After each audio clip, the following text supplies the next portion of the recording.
Hello, Westman, and welcome to one more edition of Cafe Diversity. This show is brought to you by Westman Immigrant Services and Westman Communications TV station. And today we have a very special person here on the set. My name is Jaime Chinchilla. I am the cultural facilitator for Westman Immigrant Services, and we have today Fobete Dingha. Did I say that correctly? Yes. Okay. Right. Thanks for being here today. Thank you so much. So usually on this show we take you on a journey to meet the people that live in Westman, the diverse people that live in Westman, and all the many ways in which they contribute to our communities. And Fobete is one of those special people. Fobete, where do you come from originally? Well, thank you so much, Jaime, for this opportunity. Fobete hails from Cameroon, West Africa, and yeah. Okay. Yeah.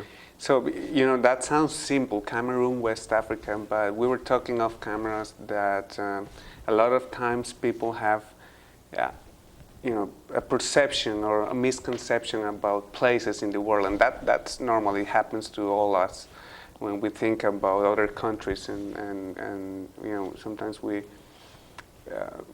feed ourselves with some ideas that we see on the TV. So, coming from Africa and saying I'm from Cameroon, West Africa, do people usually understand where is Cameroon and what West Africa means?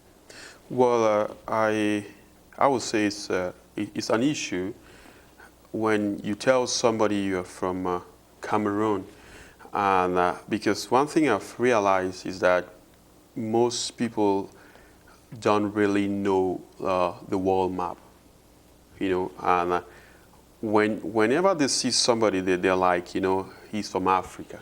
Yes, I'm an African, and I come from Cameroon. And to make things very easier for people to understand where Cameroon is, at times I take them to the map, and I show them where Cameroon is, because most people are not familiar with their geography. To be very sincere with you, most people are not familiar with their geography, and they are kind of limited.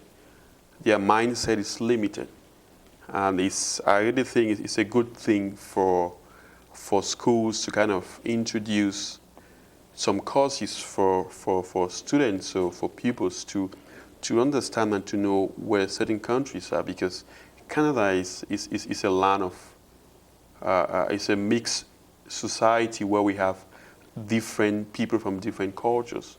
So I do believe it's time where the educational system has to introduce a curriculum whereby some of these people get to know where their colleagues come from. Exactly. Well, I know what you mean, because sometimes, and it depends on what you're saying, some people are more familiar with geography and some are not, but coming from Costa Rica, I can see what you're meaning, because a lot of times people think I come from an island and I have to make a difference between Costa Rica and Puerto Rico and all that. But I also have to say that before coming to Canada, I didn't know about the wonderful geography that this country has, and that, you know, all the northern territories and all that. So it's both sides. Now, you are saying that Cameroon in West Africa, and you're explaining now that you can find Cameroon in the map, would also help people to knowing where Cameroon sits in the concert of different nations in Africa. We have big countries, we have leading countries in politics, and we have also and this is something that we're going to be speaking after about stereotypes, and also we have very rich countries in Africa too, and not so rich ones. So where is Cameroon in all this, context? Well, Cameroon is like I said, West Africa, but practically Cameroon is around the central zone of Africa, because there are 6 countries that constitute the Central Africa zone, and they have the so-called CEMAC countries. So that is Cameroon, Chad, Gabon, Equatorial Guinea, Congo, and there's one other country again. So Cameroon is around the Atlantic Ocean. Yes, bordering Nigeria, Chad, Gabon, and Equatorial Guinea. How many people in Cameroon? Well, from the last census that was conducted, the population stands at 20 million. Wow, so it's a huge country. Yeah, huge. And you know, this touches in what we were talking about before about, you know, the stereotypes about what is Africa. So we can see the TV and all of a sudden see an advertising going up about help the poor children in That's Africa. right. But there are also big cities in Africa with big buildings, and you know, it's very populated, full of businesses and full of. Where do you come from in Cameroon? Is it a big city, a small town?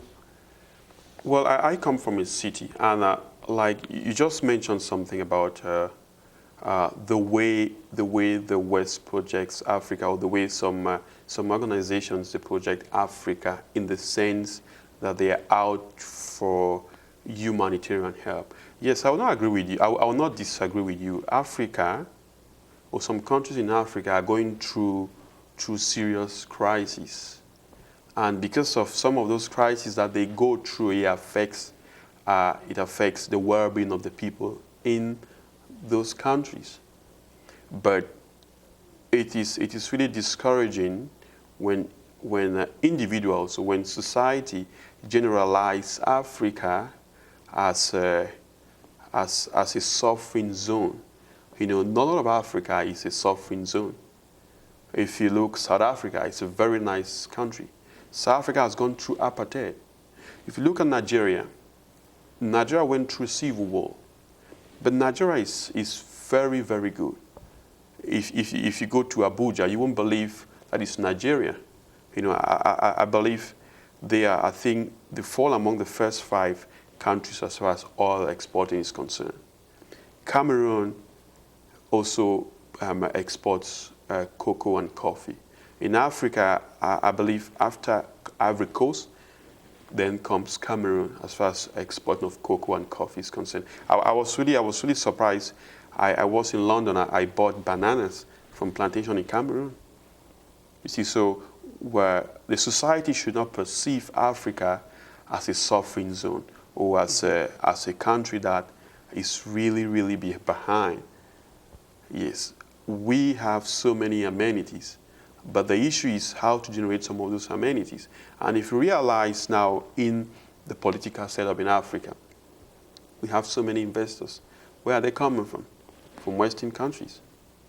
They've realized Africa is a market for their products. So the society should not look at Africa as the have-not. No.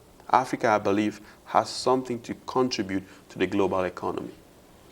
Well, there is also this other stereotype that you see so often about Africa, that you know, about the tribal societies and all these many, you know, ancient cultures that still prevail and still are part of the culture. But as you're saying, there are so many amenities. One of those is education, and I've seen in Brandon at least that many of the Africans that we have here are educated, very educated people. They come to school and they're taking graduate studies and all that. So can you speak to that a little bit? Yes. If you realize, if you go to BU, statistics, I do believe that there are so many Africans who are studying BU. I myself, I'm a grad student at BU, and Africa has a lot of intellectuals. Yes, all over the world, Africa has a lot of intellectuals. I study one of the most renowned universities in Cameroon. You know, Cameroon is a bilingual country, and I come from the English-speaking part of Cameroon. Although French is compulsory, you know, as a bilingual country, you have to learn French. In my university, before I graduated, I must pass French, which is a compulsory something, and it is really good, you know, because it builds you up, it makes you to to interact and to communicate. And in our society in Canada, you've seen that there are lots of Africans, who are going to school, who study a lot. And from statistics, what I read, they are projecting that most people who go to school are immigrants. You see, that's what statistics is saying. Most people who go to school are immigrants. And in the long run, it's going to benefit the economy. Yeah, and you're probably saying that from very good source because you have done research yourself, and we're gonna touch on that later on the interview. But you have touched a couple of personal points that I'm really interested. So we're talking about Africa and your background there and culture and all that. I know in a very fast way because we don't have a lot of time as we wish. But let's move to your own self. Okay. You were mentioned that you speak several languages. Yeah. French, English, and... Well, let me just give a brief introduction of myself. Like I said, I am from Cameroon, West Africa. I have a BSc in Political Sciences from the University of Boya, that's in Cameroon. Then after my graduation, I had to work with a livestock company where we're working with farmers, encouraging them small business enterprises, farmers to grow chicken, and also distributing chicken feed to these farmers, which is very good as far as community development is concerned. And also after that, I had to pursue a master's degree in global political economy at the University of Kassel, that's in Germany. Then normally in any society you have to learn the language.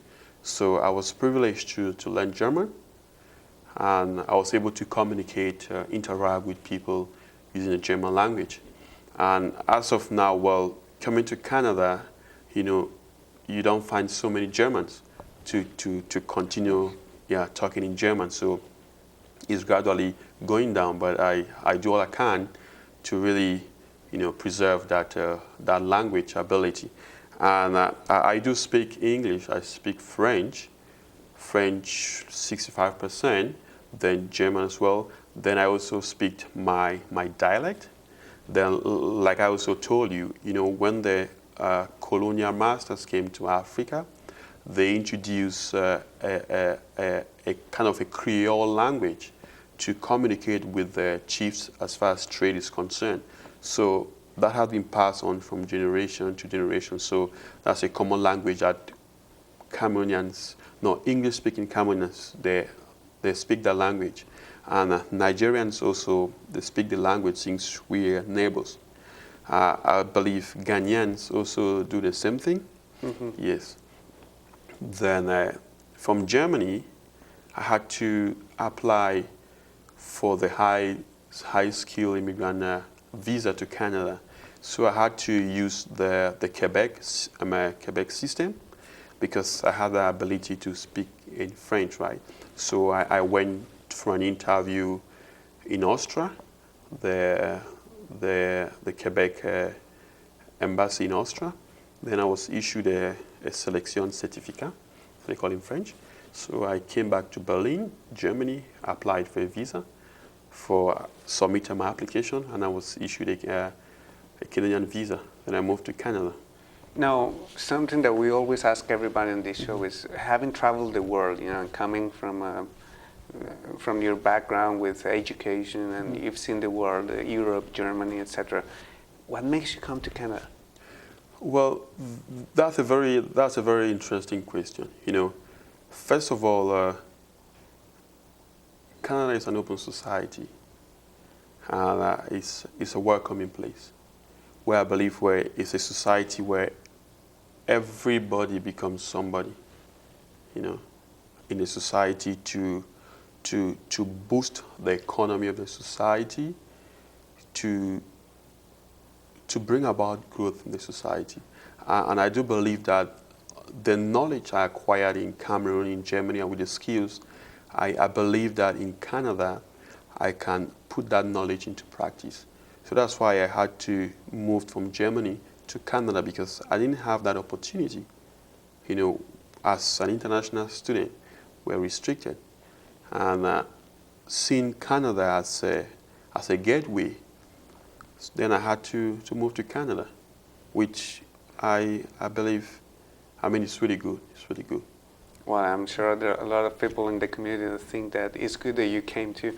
Now, having gone through the process of immigration and all that, how would you, speak about the process itself, how hard it is? You were mentioning the community is welcoming and all that, but was it hard to become a permanent resident in Canada? Well, like I said, I had to apply from Germany, right? So it took a while. I think about it took me almost a year when I applied through Quebec. Then I was calling for an interview. So I had almost an hour interview in French with the chargé d'affaires. So we discussed and everything was good, and he issued me the selection certificate. So he gave me some instructions to follow. So I had to fly back to Berlin and deposited everything. Then I was called for a medical, which I went, everything was successful, and immediately I got the visa. Then I came now to Canada. That's also another challenging part, As an immigrant, you come with that idea that once you land, you will be able to work in your field. So, but I find that really challenging to work in your field. And as a welcoming society, there are so many things that one has to follow, And one thing I realize is Canadians, they like the so-called Canadian work experience. And one has to be very, very wise to know where you go to, what you do, and how you do it. And also, one thing I've come to understand is that it's a society of networks. So you have to create some networks. And that would be a good piece of advice for That's new right. immigrants. Yeah, for new immigrants. You have to create some networks. And I mean, the first job I had, I used to work at U-Haul in Calgary. It was through networks. I got the job there and I worked there. And also, through networks, I worked with the Alberta Community and Cooperative Association as a researcher. So trying to research various issues as far as the cooperatives are concerned in Canada in terms of rural development and how to revitalize the rural sector in Alberta. Mm-hmm. Yes, so that's Canada. Networks are very, very vital in settlement. Now you're sort of adding another piece to this fascinating story of Cameroon and Germany. You're mentioning big cities in Canada such as Quebec, and Calgary in Alberta. I'll take my question before to a step further. And why Brandon? Once you're in Canada, why Canada? You have answered that, but why coming from those big cities to Brandon? Yeah. Okay. Well, basically, after landing in Calgary, and I got some experience, and the worst thing that happened to me was when they had the recession. So where I was working, I was laid off. So I decided that, well, it's good to go back to school, get a certificate from Canada, because Canadians, they appreciate their degrees a lot. So after doing a search, I realized in Manitoba, tuition fees is cheaper as compared to most provinces. I mean, what I pay at BU, I think it's double in Alberta. So I prefer to spend less. That's why I had to move to Brandon for studies. Now, when you come to Brandon, you are already a permanent resident. That's right. In Canada, so you have full rights to move from one province to the other. And you're saying that education here is more accessible for Canadians in general and permanent residents, of course. That's right. What did you take at Brandon University? Well, I take rural development. It's a master program, rural development. Yes. Now, you probably have very high standards coming from your educational background. How does BU compares with other schools? Well, I would say, first of all, my university in Cameroon, University of Boya, is about, the population is about 3 times or 4 times what BU has. Because just my faculty of social and management sciences, this year they have 1,000 graduates. Wow. So you can imagine. Then I studied in Germany, global political economy. It's a very big university. It's a very big university in Germany, and the population too is lots of international students. And Brandon, I know, is a very small university, and it's also good because you have that one-to-one with your professor, and there's room for that open dialogue, which I find it very, very nice and interesting. So you took a master's in rural development. Yeah. We were discussing that off cameras. Now, you're also taking or finishing your research, That's right. which is dealing with immigrants. Tell us a little bit about your research. And Yes, I'm working on, or my research is about social networks, tools for the attraction and settlement of immigrants into rural communities.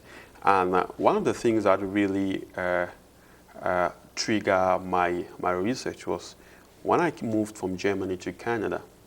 I landed in Calgary, and the first stop was Service Canada. So when I went to Service Canada, I was issued a SIM card. They gave me a list of some organizations to contact. So I went there, I contacted them, and that network, it was really fascinating because from Service Canada, they gave me this other organization. So I contacted them, and they also gave me another organization. I went there, I had to submit my certificates from Germany and Cameroon, and they did the international qualification assessment for me, which was free, and that really helped me. And there, they also gave me another contact with another organization where they can put me on a placement to gain Canadian experience.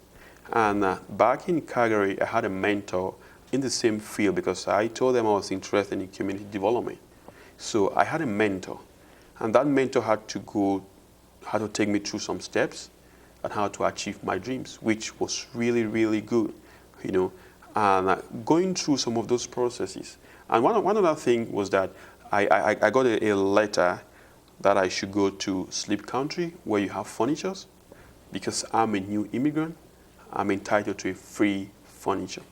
I mean, it was really, really encouraging, And with all that in place, it really affected me psychologically in the sense that these guys are welcoming. If they find somebody they don't know, but they try to help that person go through steps, I feel welcome. And going through all those procedures, I'm like studying rural development and looking at immigration. Can that same thing be implemented into smaller communities? Because if you look at the immigration procedure now in Canada, the laws are changing.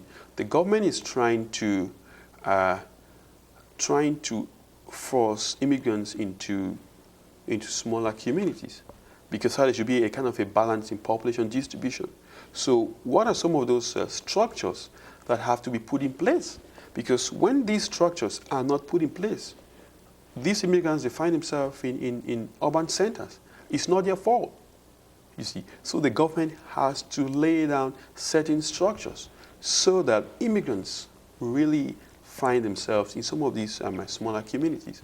yes, and of course, Brandon, it's naturally behind in terms of other big cities, such even Winnipeg or Toronto, in terms of immigration and all the processes that take place when a lot of people from different countries are moving to the city. Now, Brandon is doing an amazing job, but your research is also to find those gaps. You're talking about the network and the structure on immigration that exists in other places in Canada, and identifying gaps in Brandon in order to make them up to those or even better than those standards. Now, what kind of gaps have you identified so far in your research? So I'm not yet done with the research, but from my own personal observation, what I would say is, what I realize is Brandon is still new in the so-called immigration phenomenon. So because when a society is taken aback, unaware, there's that kind of a shock. How do we do this? How do we do that? So I believe Brandon is still trying to absorb, the influx of immigrants into the society, and they are trying to lay down some structures or some foundations, how we can help these immigrants, And from a personal observation, I realized that most immigrants also, they attend churches. And I do believe churches, they are really playing a very significant role. They are playing a very significant role. Well, I really hope that your research ends really well and helps the city and the government in the province to do this difficult task. I think it's going to be wonderful. Now, you also mentioned off cameras about your family, and I'm sure you don't want to miss that part. That's right. So you have here some family. Yes, I'm here with my wife and my daughter, and I have a brother who lives in Calgary as well. So both of us, we studied in Germany. So we decided to move to Canada. Mm-hmm. Yes. And once you finish with your degree, are you planning to stay in Brandon, find a job here? What are your hopes? Well, I think for now I'm struggling to finish with my degree. Then I start looking for jobs in Manitoba. Well, hopefully we can keep you here, right? Thank you so much. I really hope so, because it seems like you can, contribute a lot with all those skills and knowledge, and so hopefully it works for Brandon and for you. Thank you. You have also done some volunteer work at West Miami Immigrant Services. Yes. I have done a couple of conversation with immigrants, and also in-class assistance with some of the English language teachers. And I really find that interesting because I, for one, I am an immigrant, and if you live in a society where you don't have that command of the language, it's a very, very challenging thing, because I lived in Germany, and without German, it's difficult to go about with what you want to do. So I really feel satisfied helping immigrants like myself. Well, I'm sure you'll have plenty of opportunities here in Brandon. Now, time is up for us, and that's bad, because it's really fascinating talking to you. Maybe we can continue that with a coffee outside, right? Thank you. So thanks for coming today. This is Café Diversity. My name is Jaime Chinchilla. I'm the Cultural Diversity Facilitator for West Miami Immigrant Services. Thanks for watching, and see you next time. Thank you.